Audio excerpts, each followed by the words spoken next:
Jeudi 17 janvier, je voudrais traiter de ce que j'ai appelé suite et fin. Suite, on continue sur le même chemin où on s'arrête. Suite et fin d'un calvaire qui a commencé il y a longtemps, ou plutôt décision d'arrêter les dégâts. Il y a comme une tentation, comme la volonté d'exercer une sorte comment dire, de pouvoir qu'on a sur soi. Arrêter de vivre parce que cela semble aller de soi, cela semble s'imposer d'une certaine façon. Arrêter de respirer, arrêter d'attendre, arrêter d'espérer à moitié. C'est même pas un peu arrêter de, de tenter d'aller contre les choses évidentes. C'est l'évidence. Soit et soit c'est fatigant, soit et ces fantômes, c'est fatigant aussi. Attendre et, en attendant, compter les morts, les silencieux, les disparus, ceux qui ne donnent plus de nouvelles, ceux qu'on ne sait s'ils sont vivants ou morts, ou à moitié vivants, à moitié morts. Le plus assuré dans cette affaire, c'est qu'il y a des morts. C'est qu'il y a des cadavres qui s'accumulent et cela semble ne pas s'arrêter. Alors, attendre jusqu'au jour où on devra rejoindre le cortège, devra se ranger pour de vrai dans la, la liste des disparus, des morts. Attendre la mort ou comment dire, ou l'anticiper, la laisser faire comme elle fait d'habitude, d'abord épuiser le corps, réduire l'être à rien, le diminuer, le rendre accessible à ce qu'elle compte lui faire, ou plutôt la précéder, quelque part jouer avec elle, la prendre par surprise. C'est sûr que la mort, elle a des tas de plans en tête, elle a des gens qu'elle doit prendre en premier. Et, et pour certains, elle n'a pas encore fixé de date. Et si on se fixe sa propre date, il semble qu'on puisse un peu l'ennuyer. Alors ennuyons la mort. Faisons en sorte qu'elle change ses plans, qu'elle se désorganise un peu. Ce cortège qui était prévu, ses accompagnateurs, c'est Thanatos, c'est Thanatos, je ne sais pas comment le dire, ceux qui, les fidèles serviteurs de Thanatos, ceux qui officient normalement les faire venir à soi et qu'ils regardent un peu avec un geste interrogateur. Il est mort à cet âge, il y a comme une question, il y a comme un doute. Qu'est-ce qui lui est arrivé? Au moins, ils se poseront la question. Pas comme quand on est vraiment vieux et que quelque part cela semble aller de soi, un vieux après une vieille, et puis c'est comme ça. Il faut que les vieux partent. D'ailleurs, il y en a beaucoup. Il y en a de plus en plus. On ne sait pas quoi en faire, on ne sait pas où les mettre. On les met ici, et puis ça se remplit très vite. Alors, il faut leur trouver d'autres endroits. Puis les vieux, ça sert plus à rien. Ça n'a plus même pas à raconter des histoires. Les vieux, ça fait que retarder l'inévitable. Les vieux, ils mangent, ils boivent, ils coûtent de l'argent. Les vieux, faut les soigner, faut les garder en vie, parce que cela ne se fait pas de les aider à mourir. On ne peut pas leur fixer une date, à dire après un âge précis, bah, on va vous mettre à mort. Sinon, vous allez devoir vivre sans, comment dire, on va renoncer à vous soigner. Vous mourrez et on vous accompagne, ou vous refusez et vous vous débrouillez tout seul. Ça coûte trop cher, vous coûtez trop cher. Et la collectivité, elle ne peut pas. Elle a décidé, dans sa majorité, elle a voté. C'est la loi de la majorité, c'est la démocratie. 80 ans, ça suffit, c'est assez, c'est même trop. Alors, qu'est-ce que vous voulez faire? Qu'est-ce que vous avez encore à faire? Qu'est-ce que vous attendez? Voilà, bientôt, de toute façon, le monde n'a plus de place pour vous. Le monde n'attend plus rien des vieux. Et puis voilà, suite et fin, l'interrogation se pose. Alors évidemment, ce type de propos, des fois, il semble ne pas aller de soi. Une fois, comment dire, on peut penser comme ça à quelque chose, et puis quand on commence à, à l'explorer, ça se refuse à soi. Et quelquefois, des propos qui semblent ne pas vouloir, se dérouler comme on les espérait. On espère qu'un propos puisse puisse déboucher sur quelque chose de d'intéressant, de sympathique, de si c'est possible, d'original, bien que c'est toujours soi et soi ne peut pas s'originaliser comme ça de façon continue. Il y a des choses qui semblent se répéter. Il y a de la répétition. Alors on a envie comme d'effacer un tableau. Ah, j'aime pas mon écriture. J'aime pas, ça se présente pas bien.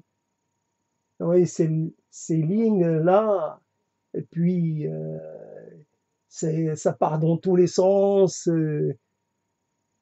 C'est pas agréable à regarder, encore moins à lire. Ah. Et voilà, mes mots semblent comme ça, un peu tordus, un peu difficiles à lire, un peu incommodant, un peu disgracieux. Voilà, on a les mots disgracieux. Alors on a envie d'effacer, on efface tout, puis on recommence. Et puis si on le fait, on recommence pareil. Alors pourquoi? Alors à quoi ça sert d'effacer, de vouloir, de regretter ce qu'on a dit? Ce qu'on a dit, à un moment, c'est ce qu'on a été capable de dire. Rien d'autre. C'est montrer que l'être est aussi cela. Quelquefois, il semble en capacité de, et d'autres fois, il est un peu dans la difficulté. Il oscille entre ces deux pôles. Il est bipolaire. On va dire ça comme ça. Et suite, ça reste ouvert. La suite de quoi? Quand on a commencé, le propos par les généralités.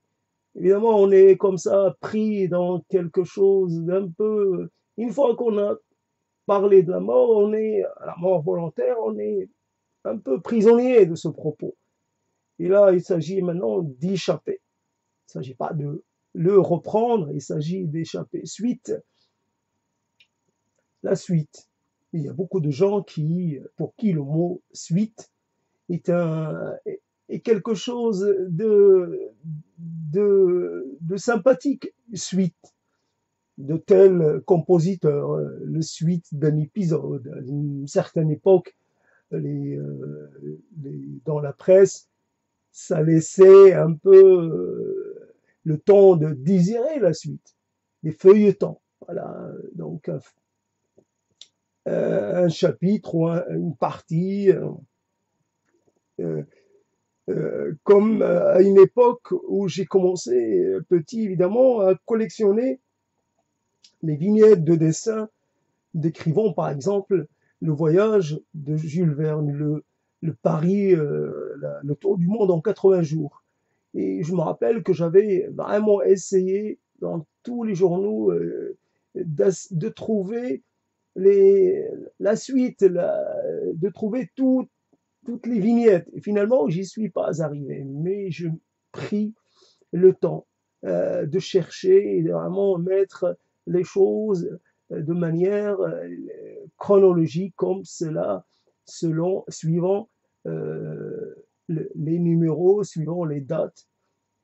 Et donc, quelque part, une suite, c'est pas mauvais. Comme dans certains contextes, il va y avoir quelque chose qui aura un lien avec le précédent, mais qui apportera quelque chose de nouveau en plus. Il y a la promesse d'un petit festin intellectuel ou un petit festin d'une nature particulière et qui va se poursuivre jusqu'au jour où cela va s'arrêter. Mais en attendant, profitons-en autant que possible. Et donc la suite, on ne sait pas. Donc il se peut que il se peut qu'il y ait quelque chose qui empêche que la suite ait lieu. La suite peut être empêchée. La fin peut venir avant, trop tôt. Et donc, il n'y a plus de suite, il n'y a que la fin. La fin d'un rêve, la fin d'un songe, la fin d'une sorte d'attente, une fin prématurée. Évidemment, pour ce qui est de l'écriture, normalement, les épisodes sont déjà tout prêts. Donc, l'auteur peut mourir, il ne se passera rien. La série ira jusqu'à la fin. Et ce sera une fin, mais on évitera. L'auteur peut mourir, mais on évitera de mettre les lecteurs comme ça dans une sorte de souffrance, une sorte de manque. Mais pour ce qui est de soi, la suite peut être différente. L'envisagement de la suite peut être différent. Comment peut-on désirer une suite qui ne sera que la reproduction de la même situation, avec des changements mineurs? Ce soir, il y avait la Lune. J'ai vu la Lune, elle n'est pas entière, demi-lune, et c'est demain peut-être qu'elle sera un peu plus grande. Et en cette fin d'après-midi, j'ai vu que, en regardant la montre, j'ai vu que les journées, je me suis conclu que les journées se, les journées se faisaient plus longues. Comment on dit, je mets sur la bouche que le mot ralentissait. Non, c'est pas ralentir. Les journées se prolonger. Donc la lumière du jour se prolonge. Et donc on est quelque part sur quelque chose d'ascendant. Plus ça va aller, plus ça va rallonger. Voilà, j'ai retrouvé le terme rallonger. Et ce maudit champ lexique qui change, qui se réduit, qui revient à sa forme, puis qu'après qui peut même donner l'impression d'entrer en expansion, puis se réduit, ce champ lexique sur lequel on n'a pas totalement le pouvoir et qui vous lâche, qui vous expulse à un moment donné quand il l'a décidé. Et on peut considérer ça comme un mystère. Euh, il y a le mystère des mots. Donc, les mots, on les met quelque part en attente. Il y a des mots à qui on ne fait appel auquel on ne fait appel que une fois tous les 10 ans, on va dire ça comme ça, euh, en arrondissant, mais il y a des mots auxquels on ne fait jamais appel. Moi, je ne sais pas pourquoi. Un mot qui lui-même est le résultat d'une histoire, et pour nous, il devient un élément de notre histoire personnelle, parce il appartient à notre histoire antérieure. Il n'est plus d'actualité pour nous. Nous n'aurons plus jamais l'occasion de le convoquer, de le prononcer de nouveau. Et il y a des mots qui semblent devenir une sorte de langue courante, une sorte de récurrence. On les utilise plus que tous les autres. On y revient sans cesse. N'empêche que on voudrait bien le visiter, ce lieu qui conserve les mots qu'on a à sa disposition. On ne peut pas les compter, on ne peut pas y accéder. Et comme ça, on est surpris par l'émergence d'un mot auquel on n'a pas pensé. Comment dire on n'a pas pensé? Il était là dans la réserve et puis finalement, on ne l'a pas commandé. Il se présente de lui-même et on est étonné.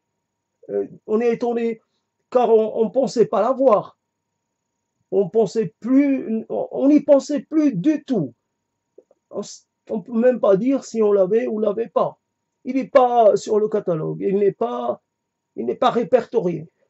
On va dire, voilà, et d'un seul coup, il réapparaît comme sorti de néant. Et, et on l'utilise. Et on en a une idée quelquefois très approximative. On l'utilise dans le bon contexte, mais on ne connaît pas son histoire, son lignage. Et donc voilà un peu cette histoire des mots qui viennent ou qui ne viennent pas. Après, on perd comme ça, quelquefois sans raison, un mot commun qui normalement est là tout simple et on perd le mot rallongé. Les jours rallongent et on ne sait plus comment dire. Les jours, on ne sait pas. Le verbe se perd. Et donc voilà, donc il y a ce changement au niveau du temps, on l'observe. C'est évidemment dans le temps cyclique et on l'observe et on l'a déjà observé. Donc la répétition n'est pas tout à fait totale. Il y a des éléments de répétition, il y a des éléments de variation. Et on prend quoi alors? On se dit, je me contente de ce qui se présente, je me mets en attente des temps à venir, le jour où les journées iront jusqu'à 20h, 21h. Ces jours-là, je pourrais aller sentir les fleurs des champs, aller faire ceci, faire cela, aller nu,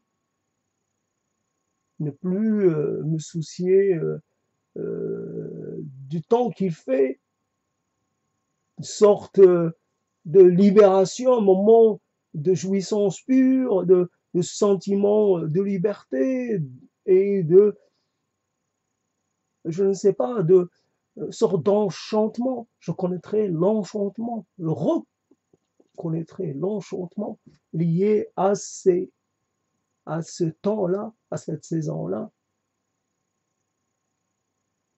Ce mot enchantement, le réenchantement, ce mot qui obligatoirement est un mot qui ne fait pas, ne fait, comment dire, ne fait pas penser à quelque chose, comment dire, qui pourrait être de la nostalgie. Enchanté. Enchanté, c'est plus, on est dans un monde enchanté, c'est quelque chose qui n'est pas tout à fait la réalité. L'enchantement. On est déjà dans une sorte de évidemment, conte de fées, mais le conte de fées, il a perpétuellement la récompense, la fin qu'on attend de lui. Il admet les épreuves, il admet les moments intenses de quelque part d'efforts, etc. Mais la chute, la fin est celle qu'on attend et celle à laquelle on est habitué. Enchantement, le monde enchanté, les sentiments enchantés, enchanteurs. L'enchantement, c'est cette histoire qu'on a envie de s'entendre raconter comme ça, qui narre des choses impossibles, des choses, euh, oui, féeriques, des choses qui magiques, des choses qui ne sont pas de ce monde. Mais quelquefois, on a l'impression que la frontière se rompt entre notre monde et le monde de l'enchantement. Quelquefois, on a ces moments où on se sent euh, pas tout à fait le même. Il y a une saison, et quelquefois quelques saisons, qui donnent ce sentiment d'enchantement. On ne court pas derrière l'enchantement, on court derrière autre chose. Mais l'enchantement, c'est une chose qui,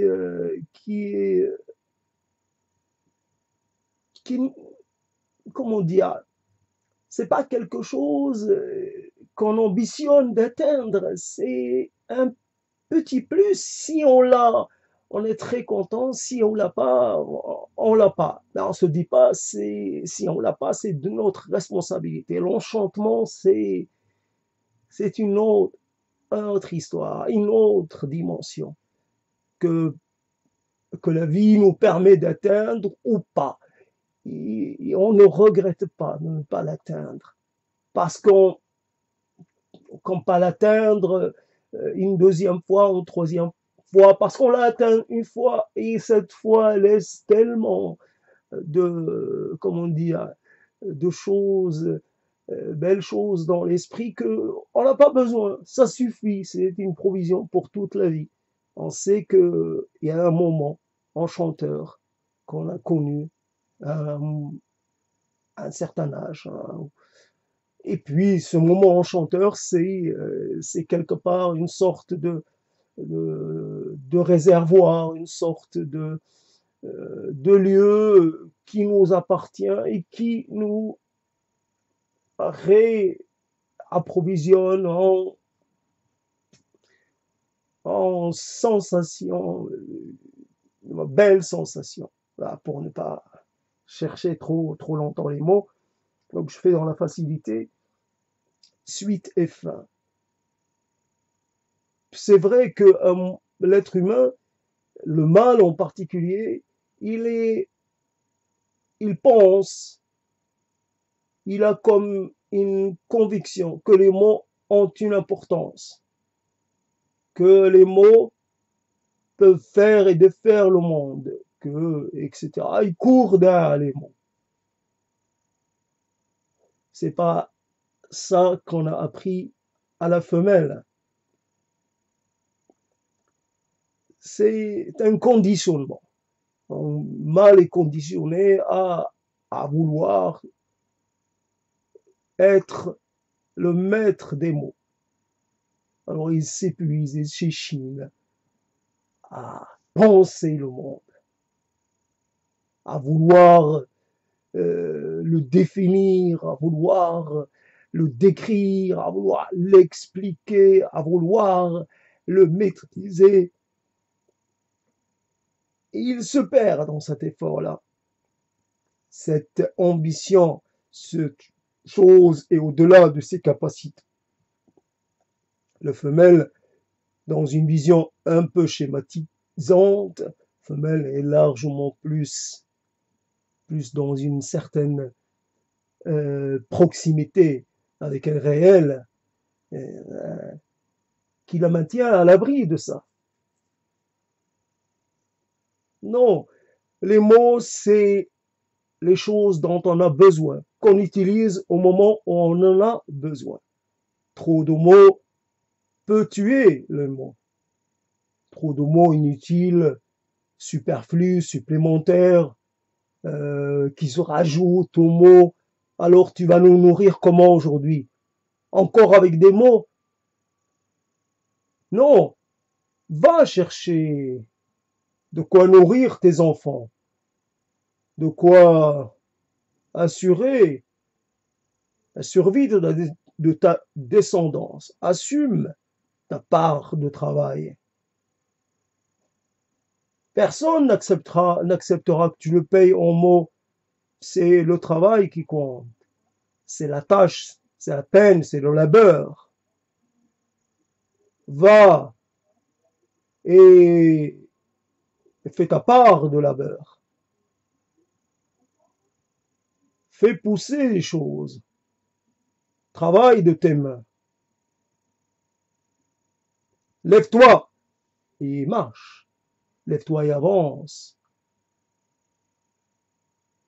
Fais-toi mouvant.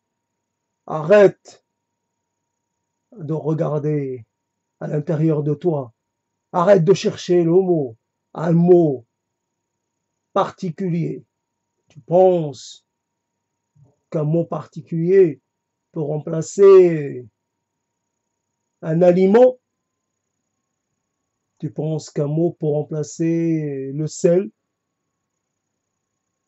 Tu as le mot sel, mais il ne me sert à rien. J'ai besoin de sel. J'ai besoin d'ingrédients concrets, réels. Goûteux, c'est possible. Voilà un peu la suite dans cette situation, dans cette détermination biologique et culturelle. Un mâle est un être, d'ailleurs, dont on peut se passer dans une vision naturaliste du monde. Un mâle suffit pour beaucoup de femelles. Les mâles en trop, on peut s'en passer. S'ils n'ont pas de force de travail, ils sont inutiles. Voilà. Alors, on peut se retrouver dans cette situation d'inutilité, de mal surnuméraire. Voilà un peu la condition. Un mal qui n'a pas sa place. Donc, c'est le danger auquel on s'expose. À vouloir quitter les siens. À vouloir se chercher une nouvelle place, une nouvelle famille d'adoption. On finit par se rendre compte qu'on a fait l'erreur de sa vie. Il est tout à fait impossible de se racheter. Se racheter avec quoi? Avec un mot? Est-ce que tu penses qu'un mot peut suffire? Est-ce qu'un mot d'excuse peut suffire à faire oublier tous les tourments causés, toutes les choses, tous les moments d'absence? On quitte un lieu, on quitte des gens pour qui on compte, pour des gens pour qui on ne comptera jamais. On n'est rien, on n'existe pas. On est une marchandise qui n'a pas de valeur. Et on est là, on attend. J'attends la suite. Et c'est quoi la suite? C'est encore plus ou c'est encore moins? À la fin, sans fin. L'agonie qui se prolonge. Voilà un mot facile, comme ça, à placer. Il y a comme ça des automatismes lexicaux, on ne peut pas y échapper. Comme on est aussi dans les mots de son époque, de notre époque, on est aussi dans les automatismes de l'époque. Et voilà. Et on dit la fin, l'agonie, et ainsi de suite. Oui, on agonise longtemps. On agonise plus que nécessaire. C'est une agonie qui ne se termine pas. Donnez-lui un coup de main. Aidez-le à partir. Allez, il a assez souffert, il nous fait souffrir avec lui. Allez, un petit coup. Et comme ça, il sera tranquille, il se reposera pour de vrai. Et puis nous, on pourra s'occuper de quelqu'un d'autre. Oui, suite de cette descente, ou cette montée, n'importe. Montée vers l'inconnu, vers le monde des sphères, vers le ciel, ou cette descente vers la terre. Peu importe, il y a les deux. Il y a l'âme et le corps. Alors l'âme va monter, le corps va descendre, plus profond. Et on estime qu'une chose, et cette chose-là existe réellement. On va appartenir à deux dimensions. En attendant, on n'appartient qu'à une dimension. On est quelque part entre les deux. On attend de pouvoir se séparer. L'âme n'a rien à voir avec le corps finalement. L'âme est quelque part une sorte de vêture qu'on remet à un corps pour un moment et qu'on doit récupérer pour la ramener à ses véritables possesseurs. L'âme appartient à Dieu, le corps appartient, je ne sais pas, à rien. Le corps appartient à qui le veut. Tiens, prends-le comme il est, ou attends qu'il soit un peu plus mûr. Voilà. Et tu pourras te gorger de ces fluides. Tiens, je trouvais le mot fluide. La dernière fois, j'ai utilisé le mot liquide. Alors, je retrouve les fluides. Bien, bien, bien, bien. Les fluides décrit mieux les choses. L'état de liquide, l'état de fluide, quand le corps se fluidifie encore plus. Et oui, la composition, à 70%, on est du liquide, comme on dit. Et donc, dans cette histoire, suite et fin, on profite encore du temps, de la possibilité accordée pour élever la voix. C'est, et, et comme ça, on reste un peu en contact avec soi. Quand on est silencieux, on est soit et quelquefois on est en train de faire des séjours dans des lieux qu'on n'a pas envie de visiter. En parlant, on est plus focalisé sur les mots. Et on est plus dans une sorte de transe. Et on n'a pas la maîtrise de soi et on se laisse mener par les mots jusqu'au moment où les mots commencent à nous manquer, jusqu'au moment où les mots ne veulent plus, ne peuvent plus s'amener. Ce moment-là est variable, il arrive au bout d'une heure, il arrive au bout de plus, il arrive au bout de moins. Et tant que les mots viennent, on reste dans cet état. Parler, c'est quelque part permet d'avoir l'impression d'être un peu plus dans l'espace qu'on occupe. On écoute l'écho de ses mots, on écoute sa voix et on essaie de percevoir les variations, les intonations. La voix nous renseigne un peu sur notre état actuel. Tout à l'heure, j'étais un peu assoupi, un peu. Maintenant, je suis un peu plus éveillé. Les mots semblent un peu plus, comment dire, je peux les prononcer avec plus de, non pas d'emphase, mais je les prononce avec une voix plus claire, sur un registre un peu plus haut. Et comme ça que je dis. Alors tout à l'heure, j'avais pensé à quelque chose, j'aurais voulu appeler l'un et le multiple. L'un et le multiple que j'aurais peut-être dans un autre contexte traité seul, c'est-à-dire séparé, l'un et le multiple. Si, comme on est issu d'une civilisation qui prône l'unicité de divin, on peut rester comme ça dans toute sa vie, évidemment, dans ce cadre-là, on peut en sortir. Et on a évidemment des occasions de fréquenter d'autres contextes culturels et dans lesquels il y a pléthore de dieux, il y a pléthore de puissance. Et on se rend compte finalement que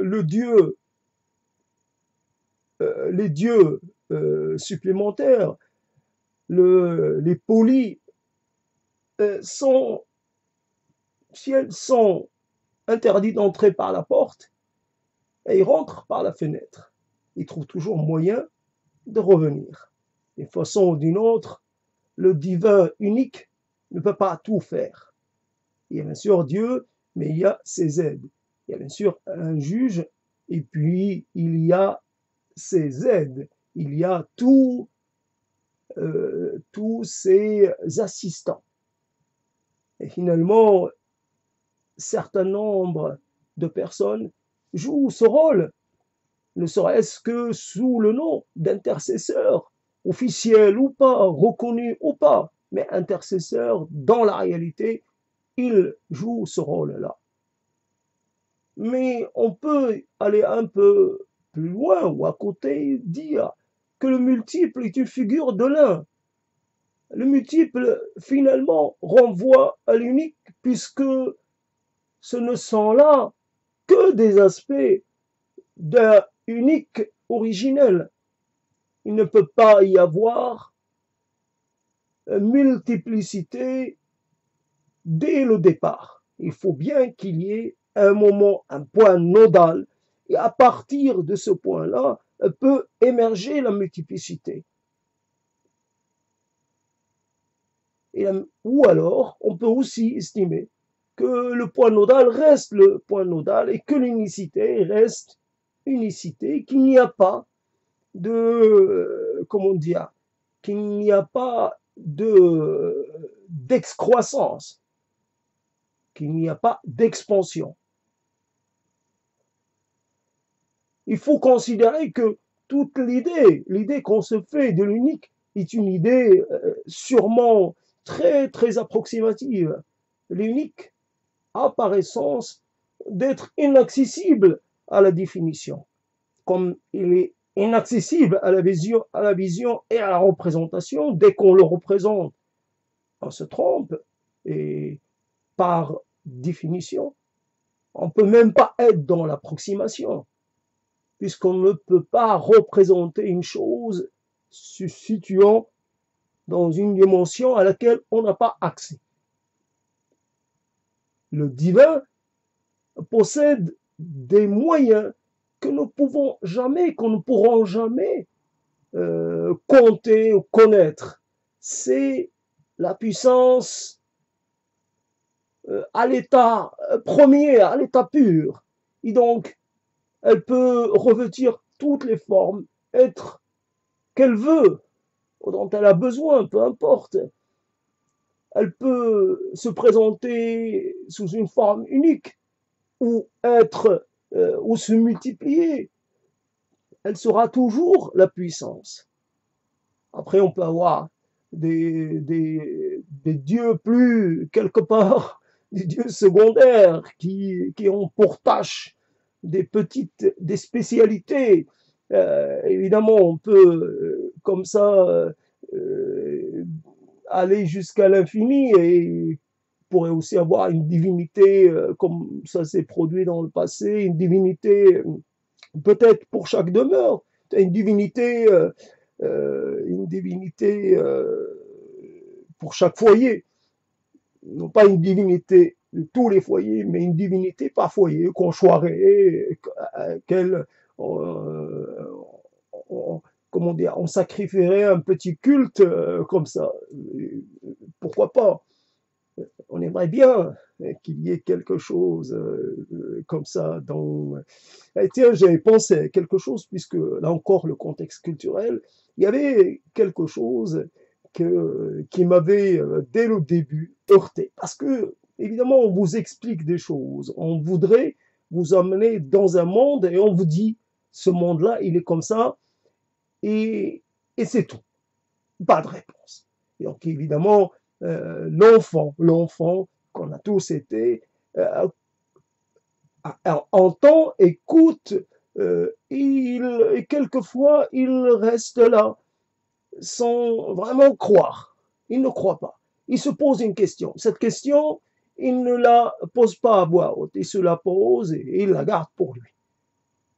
Voilà, c'est comme ça, et comme ça, et comme ça. Mais je veux une preuve. Mais ce que vous me dites là, ça me semble pas très convaincant. Et il faut du temps. Il faut beaucoup, beaucoup, beaucoup de temps. Et après tout ce temps, on peut arriver à trouver une utilisation, une sorte de choses comme ça, un peu pour se distraire. Par exemple, cette remise en cause du système de fonctionnement, etc., on se dit, tiens, quelqu'un possède un outil, cet outil, il va s'en servir une fois tous les 2 ans. Ça ne vaut pas le coup d'avoir chacun un outil dont on se sert très rarement. Et donc, il faudrait mieux, quelque part, collectiviser. Il vaut mieux, comme on dit, j'ai oublié le terme plus actuel, il vaut mieux, je le trouverai pas. Je sais que je le trouverai pas, ça c'est évident.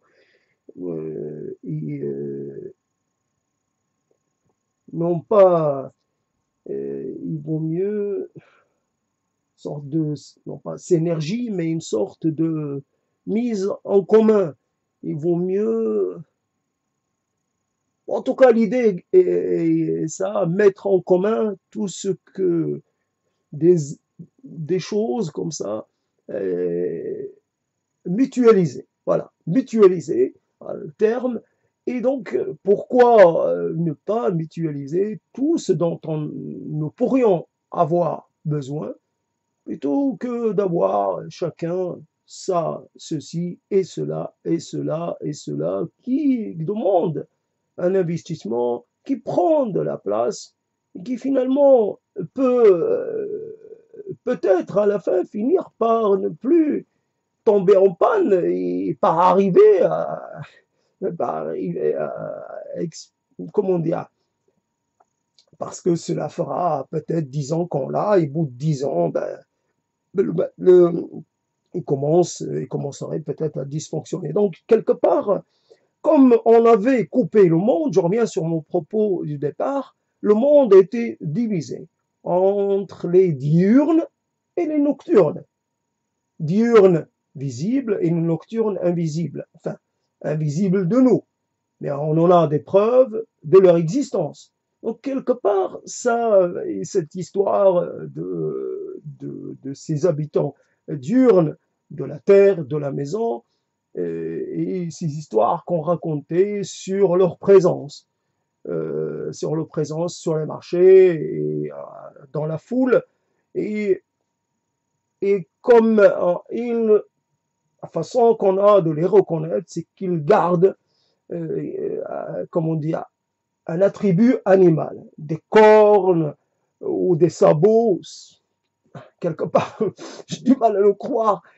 Si on trouve un être humain qui a tout, quelqu'un qui a toutes les apparences d'un être humain et qui aurait des sabots, ben, si quelqu'un l'observe, c'est que tout le monde peut l'observer. Et à ce moment-là, il pourrait se passer quelque chose qui dépasserait la simple perception d'une personne. À ce moment-là, tout le monde s'en rendrait compte et cet être serait peut-être mis à mort.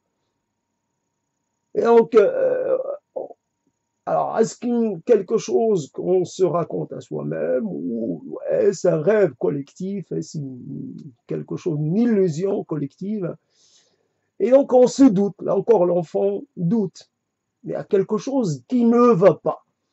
Il y a quelque chose qui ne va pas. Si un être a cette chose-là, cette anormalité-là, il ne va pas courir le risque de se présenter au milieu des gens en exhibant cette anomalie. Donc, il va essayer de la cacher. Alors, on pourra me dire, oui, il a tenté de la cacher, mais j'ai entreaperçu. Ouais, ouais. Mais en tout cas, l'idée d'avoir des gens qui habiteraient une autre espèce, qui habiteraient, comment dire, qui seraient des colocataires, des cohabitants, dans le même lieu, me paraît pas si idiote que cela, puisque finalement, quand on imagine l'usage que nous faisons de nos affaires, c'est un usage assez limité. Quand par exemple, j'ai fini de manger et que j'ai rangé ma vaisselle, elle est là à disposition jusqu'au lendemain. Ça va être une vaisselle disponible pendant 12 heures. Et pourquoi pas? En quoi ça me gênerait que d'autres puissent l'utiliser? S'il me la restitue telle que je l'ai laissée, ça ne me dérangerait pas. Voilà, on peut trouver un côté plaisant à cette histoire qui, dans d'autres contextes, est plutôt une histoire qui fait peur. C'est des êtres invisibles, mais qui ont du pouvoir, un pouvoir de nuisance. Donc il ne faut pas chercher à leur nuire, et il y a des tas de recommandations comme ça. Bon, voilà un peu l'histoire. Donc, quand je dis les mots qui viennent, et quelque part, le fait de penser à une histoire, et c'est là où il y a la différence entre l'être silencieux et l'être qui parle, c'est que l'être qui parle, il faut qu'il prenne le temps de mettre les mots les uns après les autres pour être compris. Il y a une sorte de temporalité continue, linéaire, comme ça, qui s'impose. Un être qui ne parle pas peut faire les choses un peu à une autre temporalité, qui est souvent perçue comme une sorte comment dire, quelque chose de plus rapide que la vitesse de la lumière. La vitesse de la pensée est évidemment plus rapide que la vitesse de la lumière. Et encore, elle a aussi la capacité de nous déplacer dans le temps. Et en fait, comme ça, on assiste à une scène qui, si on avait besoin de la décrire, ça prendrait beaucoup de temps. On assiste à une scène, la scène entière, en quelques millièmes de secondes. Et toute la scène est là. ce qui nous importe, c'est que la scène peut nous impacter pendant un moment. On aura assisté à une scène difficile, traumatisante ou lourde de conséquences.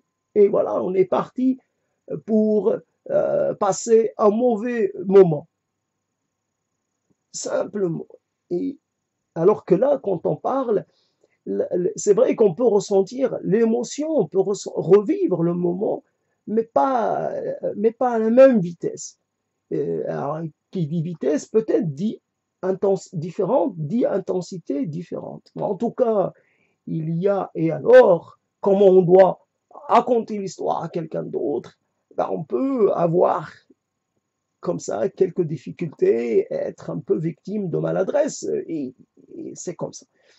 Alors voilà, les mots sont là en, comment dire, en illustration, en sonorité. Ça sonne, ça semble comme ça, le S. Attention, il y a un serpent derrière, un serpent. Il va frapper. C'est marrant ce S, mais il fait peur, il alerte. Ce son-là. D'ailleurs, un son qui m'a beaucoup, qui m'interpellait pas mal, c'est le son, comme qu'on veut chasser un chat, il y a un son qui est vraiment très, comment dire, euh, un son comme une sorte de coup frappé. Ça, il y a ça, il y a ce P là qui explose, qui pète à la gueule du chat. Ça, et évidemment, il s'est prononcé de telle façon et, et, et on aime ce son pour ce qu'il produit, pour l'effet qu'il génère, et on aime ce son-là. Et quelque part, il y a, évidemment, la vitesse du son est une vitesse assez spectaculaire. Ça part à 80 km à l'heure, ou non, à 80 km secondes, je sais pas. C'est une vitesse, et pour que ça fasse un bond sonore comme ça, il faut y avoir mis de la force. Donc, mais on aime ces sons-là qui semblent produire du sorte, c'est pas le Big Bang originel, mais ça produit son effet. Ça fait, ça semble, comment dire, être doté d'une puissance presque surnaturelle. Évidemment, dans d'autres langues, ça a beaucoup, les choses ont euh, beaucoup moins d'effet. Va-t'en, va-t'en. Il y a quand même ce V, mais va, va. On peut le hausser, on peut le densifier, mais ça reste, il y a ce après, va-t'en. Oh, ce E qui casse tout, va-te, te, va-t'en, t'en. On peut aussi, là, un peu, rendre un peu plus tonnant le T, va-t'en, t'en. C'est, et voilà, donc quelque part, on est aussi dans les mots, on est aussi dans le son. On pourrait parler de musicalité, dans les effets sonores. Et quelque part, quelque chose à laquelle j'ai pensé tout à l'heure, je me suis dit, euh, il y a quelque chose d'anormal dans l'écriture. Je continuerai de le penser jusqu'à la fin. Quelqu'un qui disait tout à l'heure, qui racontait qu'il lisait plus que de raison. Il avait une sorte de rapport un peu addictif, un peu anormal à la lecture. À aucun moment, il n'a fait allusion, si lui, la lecture lui prenait du temps, à aucun moment il n'a fait allusion au temps que ça prend à un écrivain, à quelqu'un qui va tenter de parvenir à mettre quelque chose de concret comme ça sur du papier. Combien d'heures, combien de jours, combien d'années, et combien de doutes, et combien d'efforts, pour souvent un résultat contrasté, un résultat insatisfaisant. Beaucoup de choses qui ont été écrites, qui ont demandé beaucoup d'efforts, n'ont pas été publiées, ont été perdues. Et donc, ce qui reste, c'est une partie de ce qui a été produit, si on peut utiliser le terme de production pour cette chose-là, qui n'a pas de valeur monétaire en tant que telle. En tout cas, l'écriture, c'est énormément quelque chose dans le temps. Ça s'inscrit dans le temps euh, précédent. Le projet ne, ne vient pas, n'apparaît pas le jour où on commence à l'écrire. Il apparaît bien plus tôt. Il met du temps à émerger, à commencer. 6 mois, j'ai pensé à un titre comme ici, comment dire, suite et fin. Bien sûr, ça existe déjà, mais c'est pas, je ne l'ai pas créé ce titre. Ça existe déjà, mais même en tant que tel, en tant, en, en tant, en tant que copie, il ne s'est pas présenté à mon esprit. J'ai mis des années avant de penser que je pouvais l'utiliser. Ou alors, j'avais tenté d'utiliser il y a longtemps, mais je n'ai pas donné suite. Donc, un livre, une invention appelée écriture est quelque chose, appelé roman ou livre, est quelque chose qui met du temps, à venir, se présenter, et après il met du temps à, à exister réellement. Et donc, et finalement, on se demande à quoi ça peut servir, puisque la langue est orale, puisque beaucoup de gens peuvent vivre sans lire, la plupart des gens. Il n'y a pas besoin de lire les histoires que certains mettent un temps infini à faire naître. Pourquoi tant d'efforts? À quoi ça sert? Ça peut leur apporter, comment dire, de la bonne postérité, mais à quoi ça peut les concerner une fois qu'ils ne sont plus là? Donc finalement, et puis, c'est épuisant d'écrire. Chaque jour, il faut s'y mettre. Chaque jour, au lieu de vivre, on doit s'isoler. On doit se contraindre à prendre des notes. C'est vraiment un effort qui n'a pas de, comment dire, qui n'est pas compréhensible. S'isoler, prendre des notes, essayer de retenir des choses, des phrases qui ont été dites, et puis après faire attention à ne pas oublier.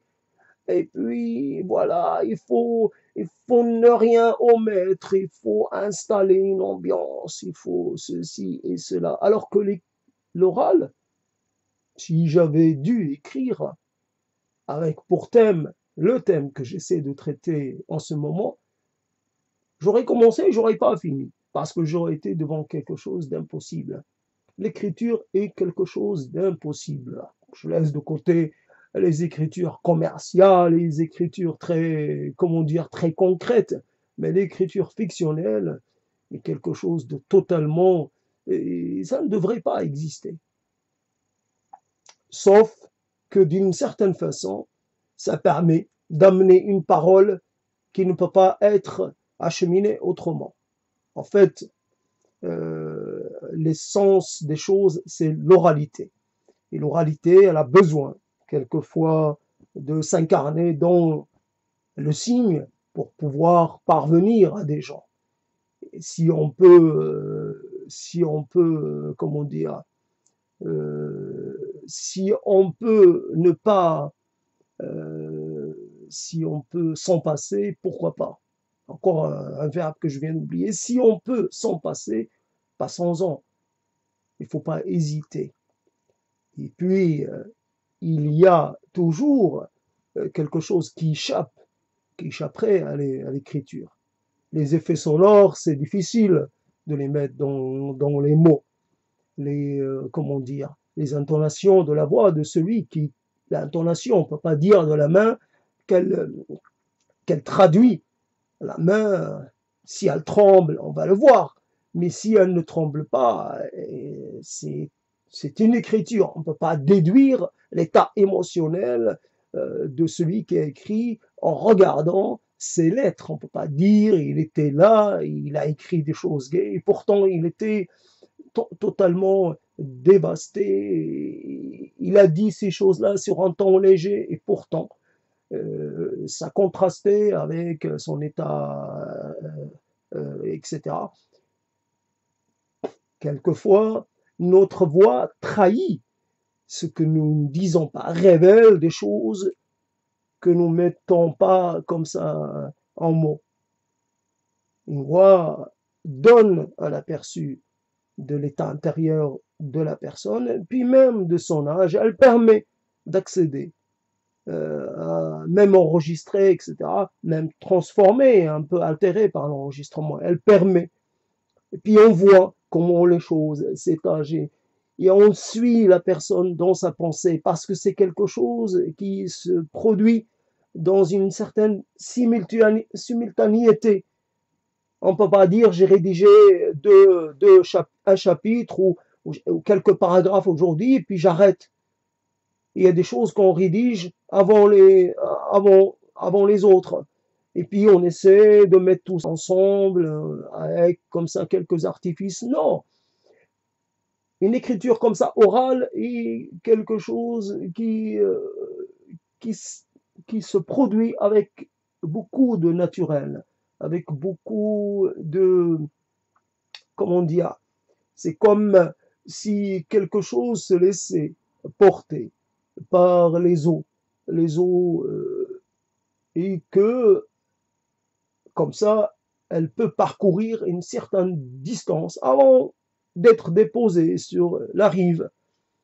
On emprunte la rivière ou le fleuve des mots jusqu'au moment où soit le fleuve s'arrête, soit c'est nous qui nous arrêtons pour une raison ou pour une autre.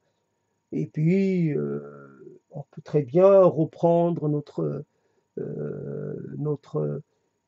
voyage, notre déplacement. On peut aussi s'arrêter, dire voilà, dire des choses et puis ne plus prendre les mots et ne plus rien dire. On peut s'arrêter de dire. Et voilà donc cette écriture-là, et je trouve qu'elle est plus riche, plus prometteuse, plus parlante, si je puis dire. Donc c'est figure de style, à dire que les paroles sont plus parlantes. Voilà, et les mots sont moins parlants. Les mots écrits sont moins parlants. Après, c'est vrai que c'est dit de la part de quelqu'un qui a vécu des choses intenses en lisant des choses qui ont été rédigées, qui ont demandé des efforts.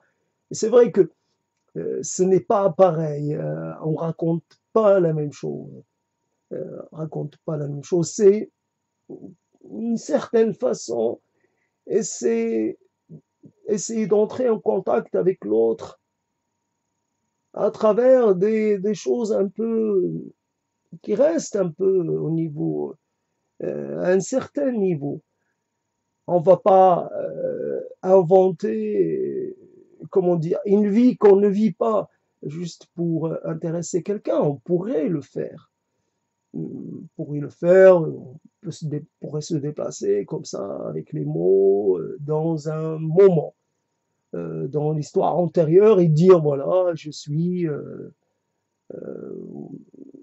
comment dire, au Moyen Âge, comme on appelle ça déjà, il y a le Moyen Âge tardif, et je ne sais plus comment on dit pour le contraire. En tout cas, on peut, voilà, on a toujours, ce qui est d'ailleurs à relever, c'est que quand on se déplace dans le temps, on n'est jamais avec la chose la plus banale. On est souvent au milieu d'événements d'importance, les guerres, les famines, les choses la peste, des choses comme ça. On n'est jamais dans les moments tout à fait ordinaire, de la vie la plus ordinaire, une masure, tout ce qui est de plus ordinaire, et puis le froid, simplement, le froid de l'hiver. Et puis le manque. Quelqu'un n'ira jamais visiter la masure de gens à qui on a tout pris, à qui la soldatèque a tout pris. Voilà. Et après, il n'y a plus rien.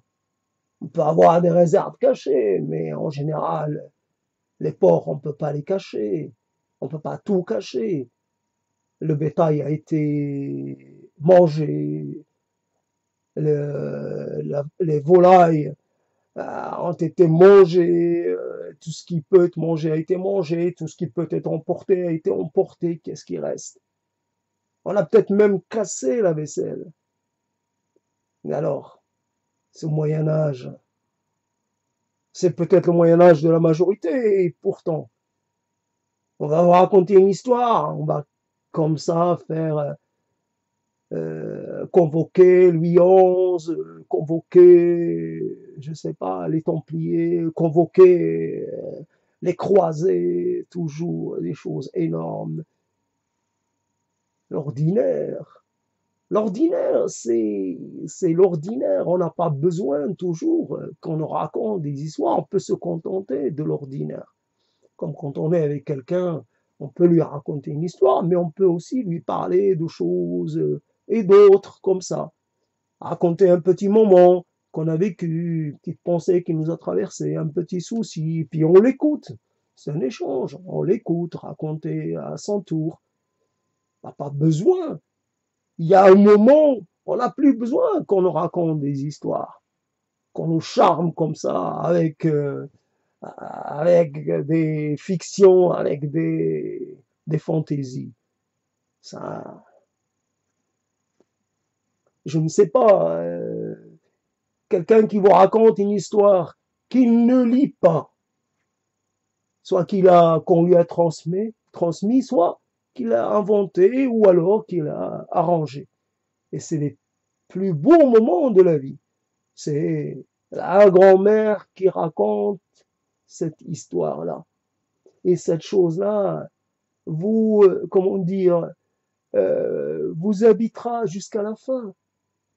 Et c'est une chose comme ça. C'est un moment enchanteur, puisque tout à l'heure je parlais de l'enchantement, c'est un moment enchanteur. Bien sûr, il n'y en a qu'un. Il n'y a que ce moment-là. Mais qu'est-ce qu'il est énorme, il est suffisant.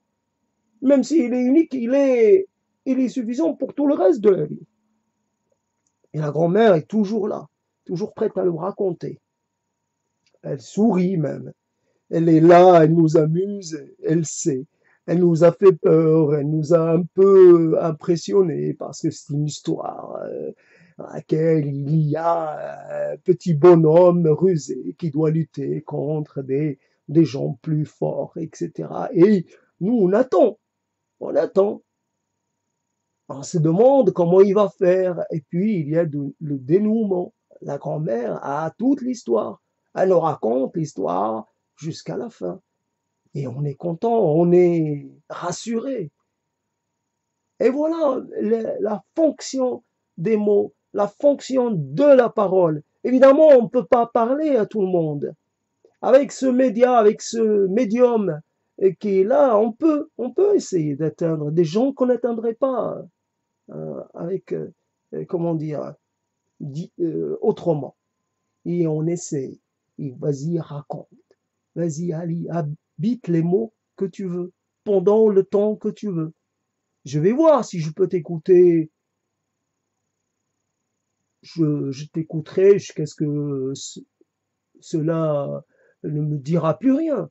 Je n'ai pas besoin de te promettre que je t'écouterai jusqu'au bout, mais je peux t'écouter un petit moment.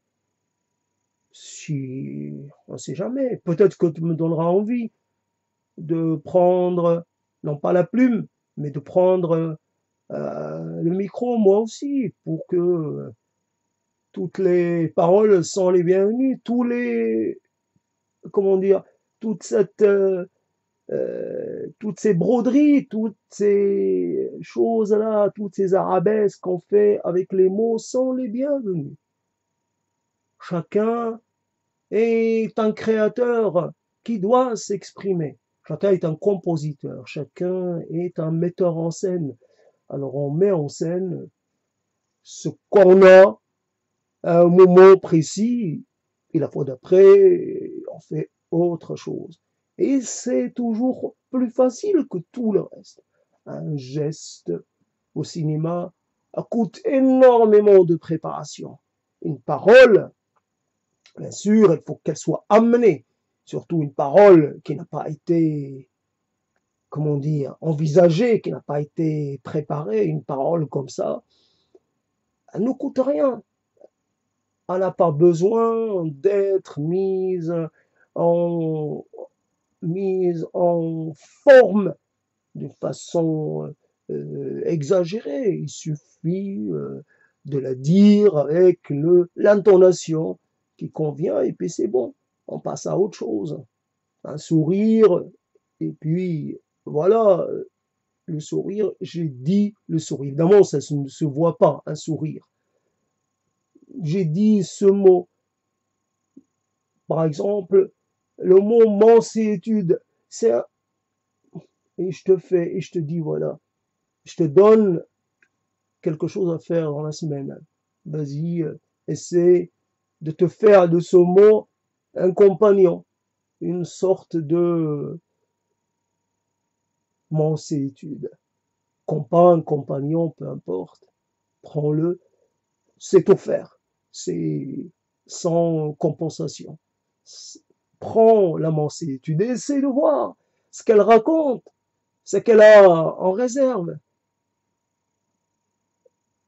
Évidemment, c'est un mot qui ne fait pas sourire, qui ne fait pas rêver à première vue. Mais c'est un mot qui a une sorte de profondeur, une sorte d'épaisseur. Vas-y. Évidemment, j'aurais pu choisir un autre mot, mais c'est celui-là qui s'est présenté. Et puis, j'ai voulu faire l'intéressant. J'ai pris un mot de, comment dire, d'une certaine valeur. Bon, on n'échappe pas à soi même dans ces situations-là. Quelque part, on essaie de se vendre le mieux possible. On emprunte les mots, on utilise les mots pour défendre sa cause, pour se montrer intéressant et tout ça. Je fais l'intéressant. Je fais le pont. Voilà, le pont. Et quelque chose qu'on rencontre dans certains contextes, souvent filmés, mais un pont à côté de soi, c'est une rencontre qui parle aussi. Ça, c'est une, faut voir comment, quelque part, on fait certaines rencontres, par quel processus, quelle magie, quel miracle cela devient possible.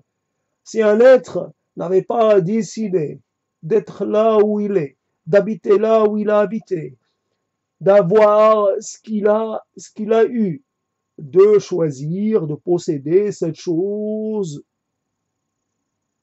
plutôt qu'une autre, s'il n'avait pas fourni l'effort, s'il n'avait pas veillé sur cette chose-là, et si certaines choses ne s'étaient pas produites, des malheurs et des bonheurs, tout un processus lent et presque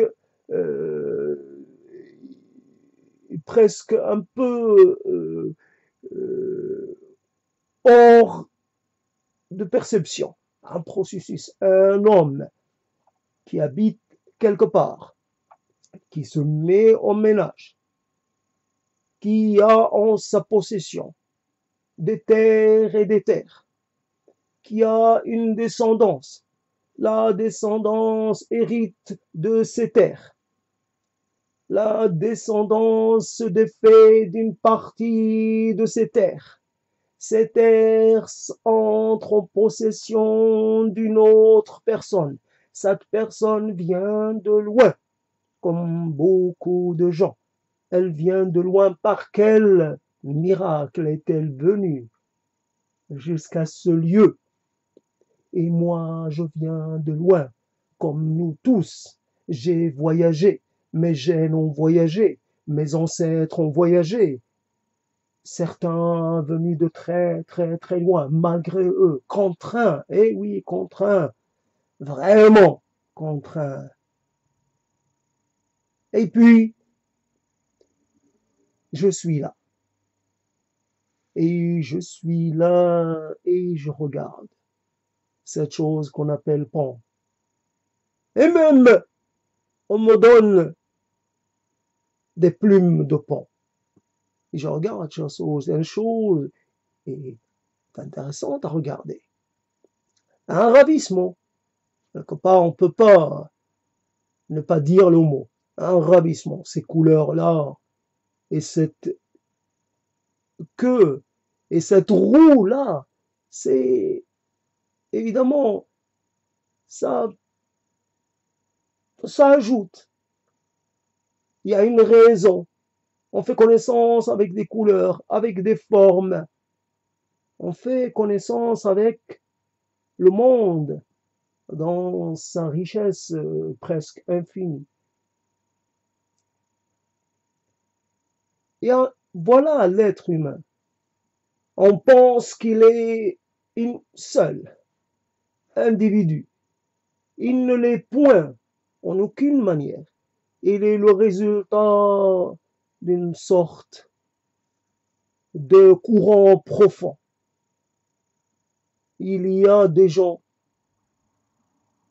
dont la venue au monde a nécessité la mise en branle de mouvements de populations qui ont pris des centaines, voire des milliers d'années.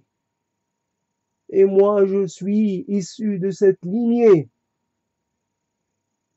qui a commencé à se constituer il y a des milliers d'années. Et nous sommes tous, quelque part, le résultat d'un concours de circonstances, de choses qui se sont formées au fur et à mesure qui se sont agglomérées. Et nous sommes cela.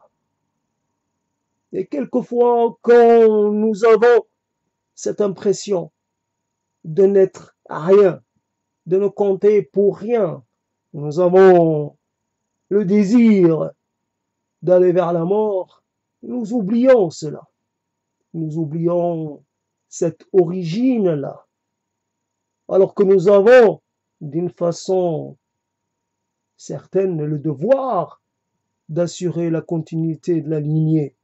Nous devons, puisque c'est quelque part la chose que n'importe quel être désire le plus. Pouvoir se réincarner dans une postérité. Et voilà, quelque part, qui racontera un autre épisode de cette lignée. Et puis, tu me racontes d'où viennent ces yeux-là? Ces yeux-là. Il y a une personne qui est morte il y a quelque temps, qui était ma voisine. Elle avait les yeux verts. Ah, les yeux verts, je les maudis. Je les maudis depuis toujours. Elle raconte une histoire qui ne me parle pas. Moi, évidemment, dans ma lignée, il y a des yeux verts. Je préfère rester sur les yeux marrons. Car les yeux marrons me parlent plus que les yeux verts. Car les yeux marrons, c'est les yeux de tout le monde, presque. Et ces yeux et ces regards. Et je vois dans tes yeux marrons. Et je ne vais pas faire comme tout le monde, un regret comme ça. Ah, si tu avais eu les yeux. Non, je t'aime tes yeux marrons, car c'est les yeux d'un ancêtre ou d'une ancêtre. Et puis ce nez, je l'adore ce nez. J'ai pour lui toute l'admiration du monde. Et puis cette bouche, oh là là là là là là, cette bouche-là, ah, si tu savais, c'était ta grand-mère, ton arrière-grand-mère, des deux côtés même peut-être. Et puis cette main, ses doigts, et puis ses cheveux, ah tu les trouves un peu pas comme il faut, non, non, tranquillise-toi, c'est les cheveux qui racontent une histoire.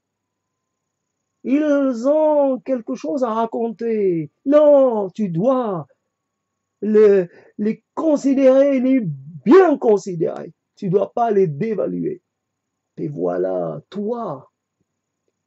Alors, entre en contact, entre en communion. Vas-y, fais vivre les anciens. Fais-les renaître. Chante leur louange. Chante la lignée, chante les louanges de la lignée. Parle pour les morts, parle pour les disparus, parle pour ceux qui ne peuvent plus parler. Parle, car ton corps est une manière pour eux de te parler. Ils t'ont confié quelque chose, ils t'ont confié une partie d'eux-mêmes. Chacun a contribué à sa manière à faire de toi ce que tu es.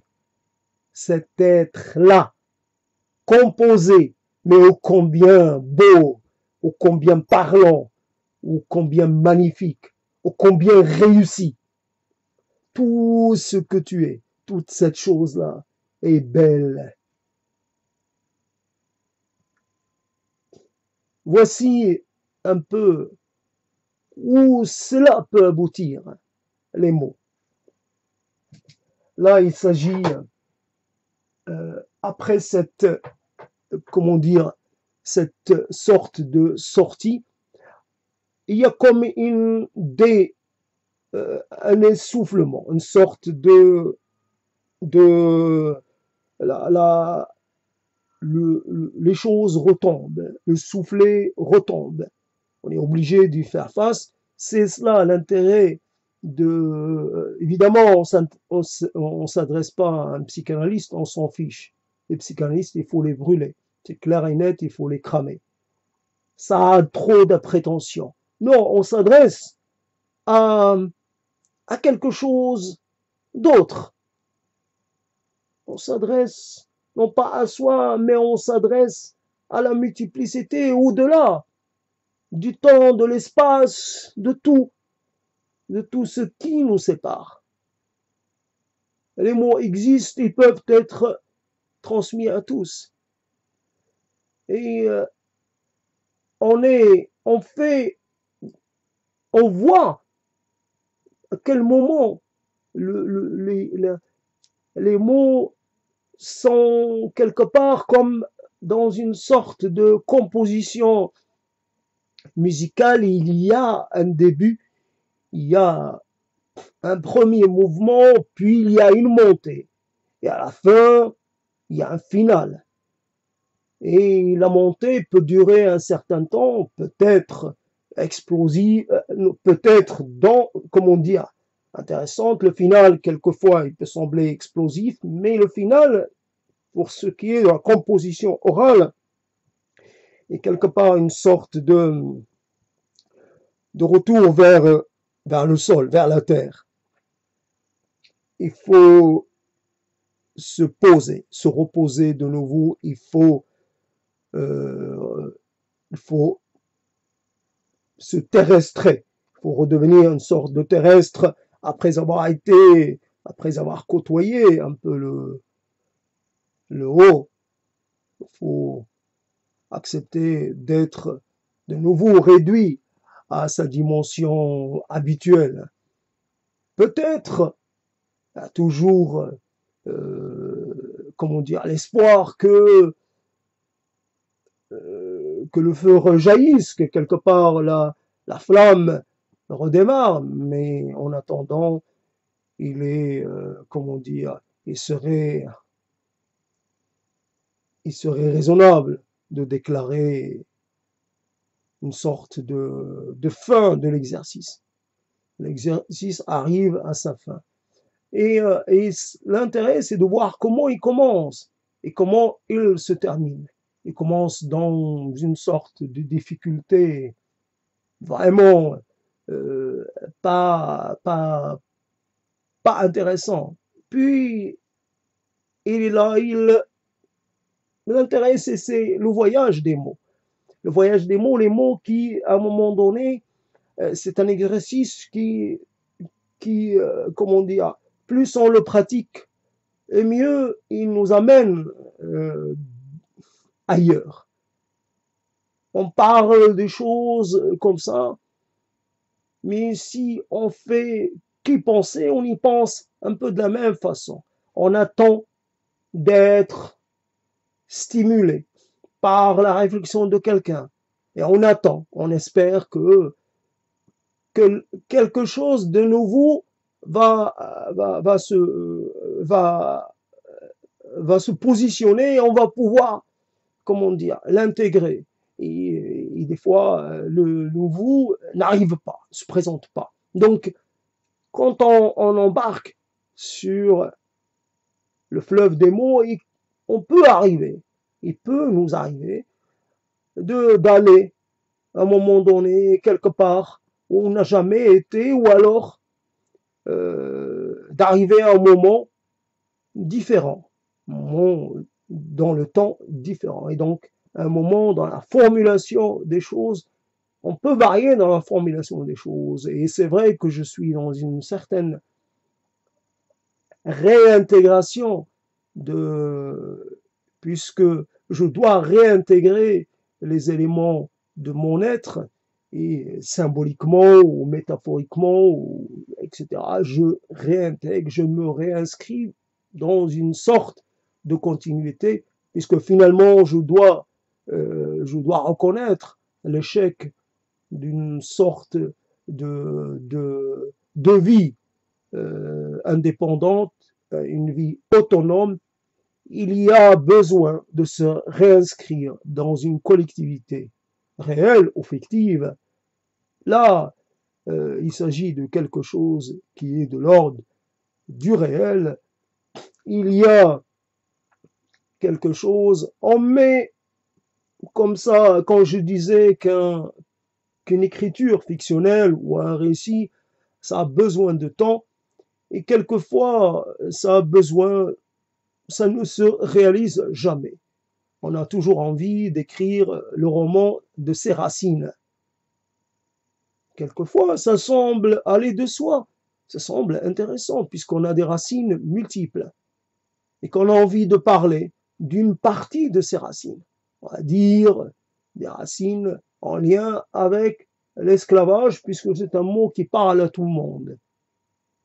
C'est pas dévalorisant de se dire qu'on est issu dans une vie antérieure d'une esclave. Au contraire, c'est plutôt, ça pourrait vous attirer comment dire, l'intérêt de certains. Là, c'est intéressant. Une esclave. Peut-être, bien sûr, sur le moment, c'est quelqu'un de démuni, mais ce n'est pas quelqu'un qui est pauvre en histoire. Ce n'est pas quelqu'un qui n'a pas d'histoire. Un être en servitude, c'est quelqu'un qui a une antériorité, qui a quelque chose différent, qui lui appartient en propre. Il a quelque chose de plus, une supplémentarité par rapport à d'autres. Moi, je peux m'inscrire à ce moment-là, me revendiquer du plus profond d'un continent et dire que j'appartiens pour une partie à ce continent. Et à ce moment-là, je m'embarquerai dans une sorte de récit, une sorte de recréation de ce moment qui a conduit à cette chose qui était évidemment monstrueusement horrible, mais sans qui je n'aurais pas été là. sans ce traumatisme, sans cet arrachement, sans cette violence, je ne saurais pas ce que j'ai été. Mais ce que j'ai en regret, c'est de ne pas accorder le temps qu'il faut pour faire exister cette partie, pour lui rendre hommage, à tous les gens qu'on a mis en servitude et de partout dans le monde. Et d'une certaine façon, la difficulté qu'on a à se reconnaître multiple et la difficulté qu'on a à faire face à ses propres, comment dire, conservatisme, à son propre réductionnisme. On est toujours, comment dire, même quand on fait un effort, on a toujours de sorte de préjugés contre l'autre. Et quand on est l'autre de façon indéniable, comment peut-on le mal juger, comment peut-on le déconsidérer?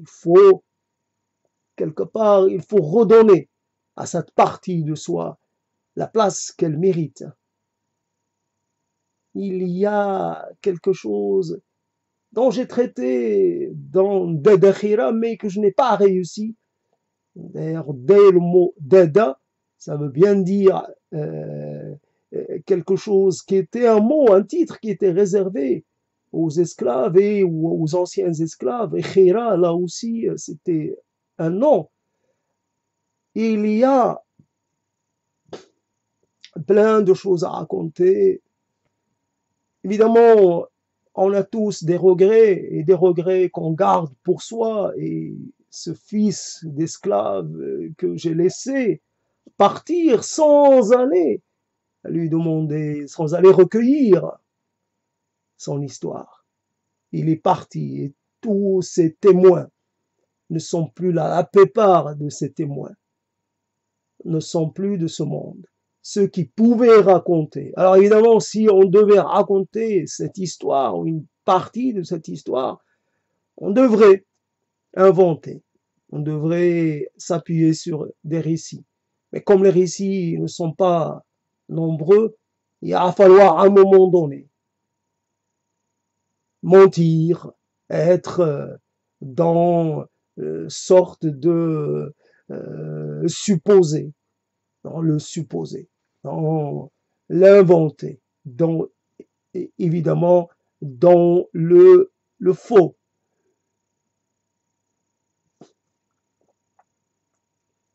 Je reste de toute façon.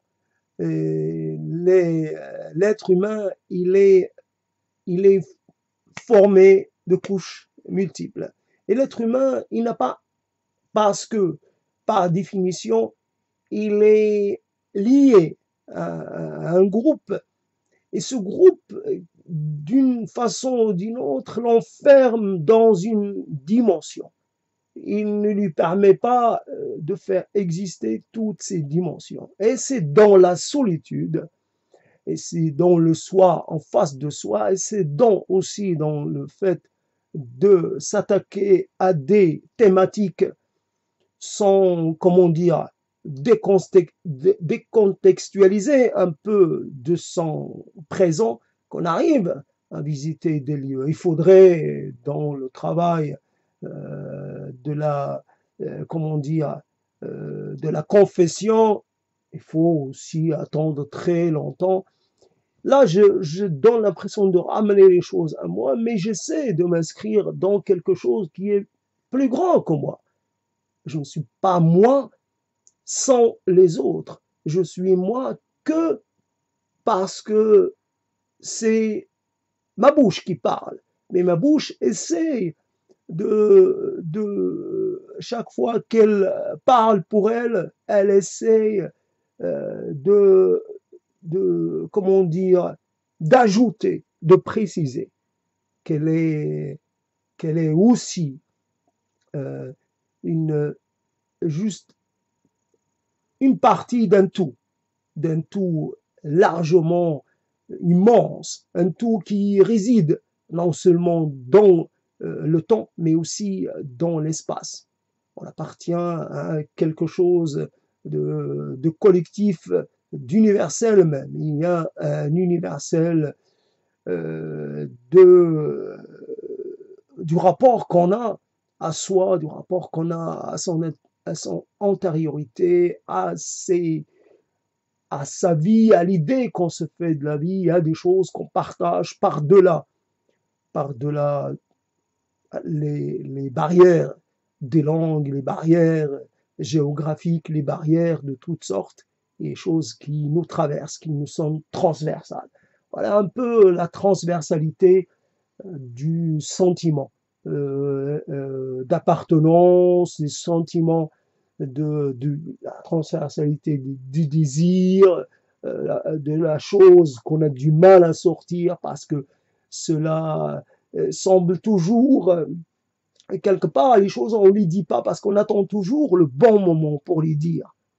Le bon moment, le bon interlocuteur, on a peur, comme les choses, comme cet album de soi, de ses photos, de sa famille, qu'on a gardé, mais qu'on ne veut pas montrer comme ça, parce qu'on a eu la mauvaise expérience de le montrer et que ceux à qui on l'a montré s'en sont rapidement désintéressés. C'est comme ça, on a peur que nos histoires n'intéressent pas comme il faut les gens à qui on les raconterait. Et on les garde pour soi en attendant. Et quelquefois, on attend toute sa vie sans que cela ne trouve l'occasion d'être dit ou raconté. Alors, avec cette entreprise, avec les mots, il n'y a pas, il n'y a pas de moment particulier. Ce qui vient, il faut lui permettre d'exister. Ce qui ne vient pas, ou ce qui vient mais, comment dire, dans un autre moment, peu importe.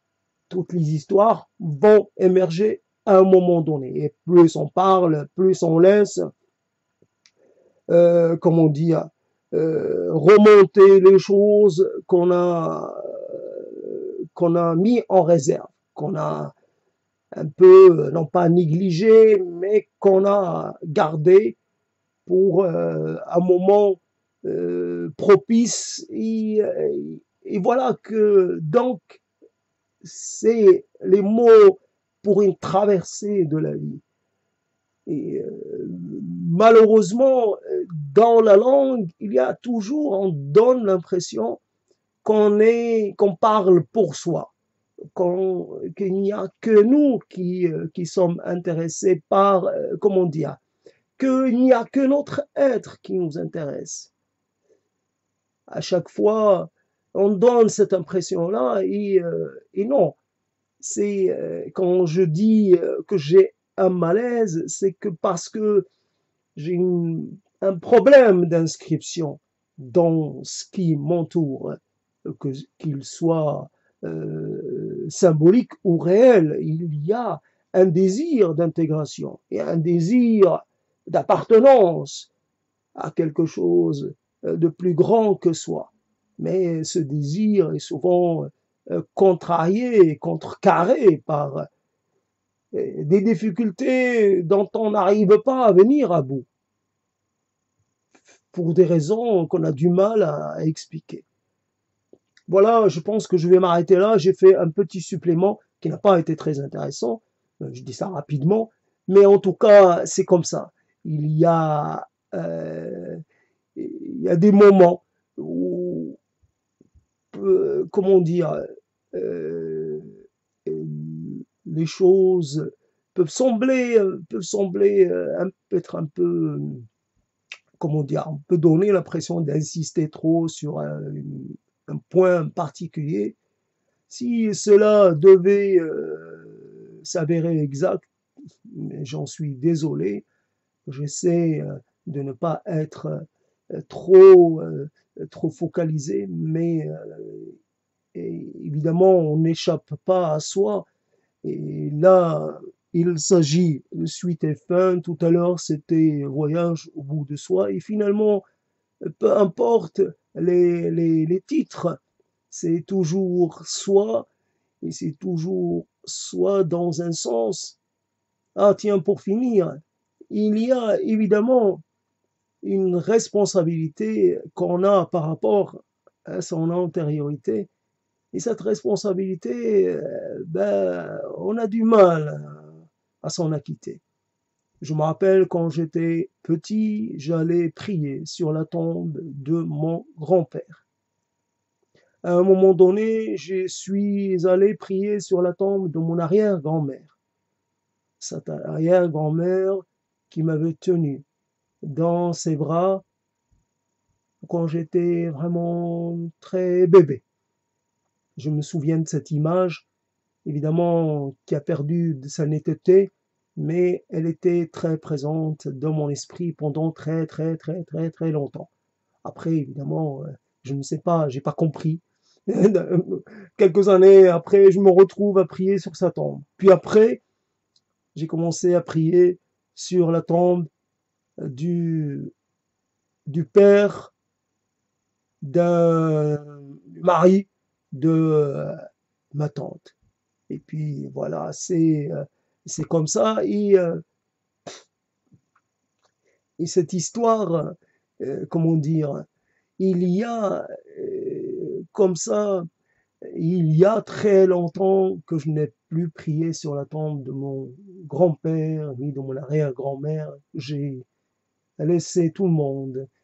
Et évidemment, on a comme ça des gens dispersés partout, euh, qu'on a négligés. Il y a de ces cimetières qui disparaissent, qui s'effacent, qui redeviennent de la terre agricole, petit à petit, qui sont rognés par la charrue. Cette charrue qui remonte de temps en temps, un os, comme j'en ai parlé dans un de mes développements. C'est comment dire, c'est la vie qui veut ça. C'est le temps. Et la terre entière est pleine de cadavres, est pleine de restes d'êtres partout en marche sur des os réduits en poussière. On respire même cette poussière-là. Et on doit accepter. Mais il reste à un moment donné, euh, comment dire, une sorte de besoin qu'on a de veiller le temps de notre vie, de veiller sur nos morts, aussi dispersés qu'ils soient, aussi perdus qu'ils soient, car il y a des gens qu'on a perdus, dont on a perdu la tombe. On ne sait plus où ils sont. Ils sont quelque part là, on sait à peu près où ils sont, mais on ne sait plus où est leur tombe. Et puis, l'idée m'avait frôlé. J'amènerai un peu de la terre, de chaque tombe, de chaque aïeux, et puis chaque aïeul, et puis je disposerai ça. Et puis, ça sera, comment dire, mon hôtel à moi, à la manière qui sera la mienne. Ça n'existe nulle part. Et puis, j'aurai comme ça, je reconstituerai comme ça une sorte de cimetière miniature, un tel, et voilà. C'est comme ça. Et quand on n'a pas donné de la vie, quand on n'a pas donné de la postérité à ses aïeux, qu'est-ce qu'on doit faire? À quoi on peut servir?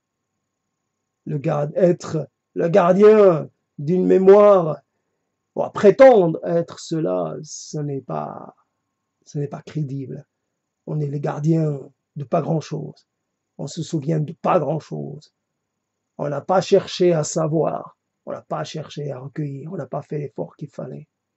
Et puis maintenant, on a comme ça un élément ou deux sur un ancêtre. Un élément, un pauvre petit élément. Un petit morceau d'une histoire. Et cela n'est pas suffisant. Alors on peut, comment dire, un peu arranger les choses, faire avec ce qu'on a, mais on reconnaît, on est obligé de reconnaître très vite que cela n'est pas suffisant, que cela n'est pas, comment dire, que cela nous laisse sur notre faim, que cela n'est pas sustentant. Voilà. Et puis, ceci dit, au prochain épisode, et je rends hommage à tout le monde, évidemment, à tous les ancêtres, à tous ceux qui ont vécu et qui ont quelque part goûté à la joie d'être en vie et qui ont, à un moment donné, rendu hommage à leurs prédécesseurs. Comme ça, je tente de garder la flamme de la reconnaissance, qu'elle ne disparaisse pas. Un petit geste mental, rien de plus. C'est tout ça, c'est dans la tête. Tout ça, c'est dans les mots. Et en attendant,